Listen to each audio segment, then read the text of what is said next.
नमस्कार मंडळी, अक्षरमानवच्या माहिती शास्त्रज्ञांची या सत्रामध्ये आपले स्वागत। आज आपण राईट विल्बर या शास्त्रज्ञाविषयी माहिती घेणार आहोत। राईट विल्बर हे राईट बंधूंपैकी एक नाव। दुसरे नाव राईट ऑरव्हिल। राईट विल्बर यांचा जन्म 1867 मधला, तर ऑरव्हिल यांचा 1871चा। विमानविद्येतील अमेरिकन संशोधक बंधू म्हणून त्यांची ओळख आहे। 1903 मध्ये हवेपेक्षा जड अशा विमानाची पहिली यशस्वी शक्तिचलित अविरत व नियंत्रित उड्डाणे साध्य करण्याचे आणि 1905 मध्ये पहिले पूर्णपणे व्यवहार्य विमान तयार करण्याचे व उडवण्याचे कार्य या दोघांनी केले। विल्बर यांचा जन्म इंडियानामधील मिलव्हिल जवळ, तर ऑरव्हिल यांचा ओहिओमधील डेटनमधला जन्म।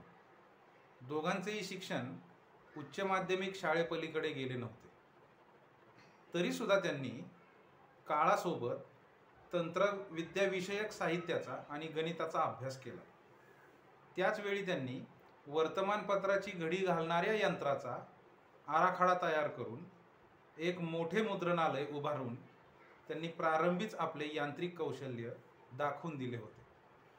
बरीच वर्षे मुद्रण व्यवसाय केल्यानंतर त्यांनी 1892 मध्ये सायकलीची विक्री आणि दुरुस्ती या कंपनीची स्थापना करून जवळपास पुढील 10 वर्षे सायकलीचे उत्पादन व विक्री यशस्वीपणे केली।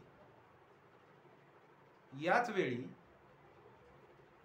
लिली एंटल नावाच्या सहकार्यानं, जो जर्मन संशोधक होता, याने काही प्रयोग विमानाविषयी केले होते।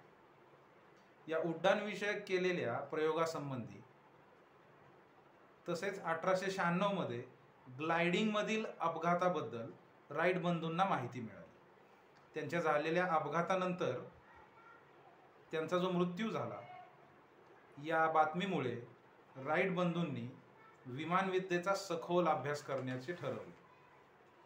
लिली एंटल यांनी उड्डाणास हँग ग्लाइडचा उपयोग केला होता आणि त्याचे नियंत्रण शरीराला इष्ट त्या दिशेने हेलकावा देऊन गुरुत्वमध्याचे स्थान बदलून साध्य केले होते। याच प्रणालीचा वापर करून राईट बंधूंनी आधुनिक विमानाची निर्मिती केली आणि या आधुनिक विमानाच्या निर्मितीमध्ये राईट बंधूंचे या मानवजातीमध्ये कायमस्वरूपीचे एक महत्त्वाचे स्थान निर्माण झाले। आपण सर्वजण ज्या विमानाचा उपयोग प्रवासासाठी करतो, याचे जनक म्हणून राईट बंधूंची ओळख आहे। धन्यवाद।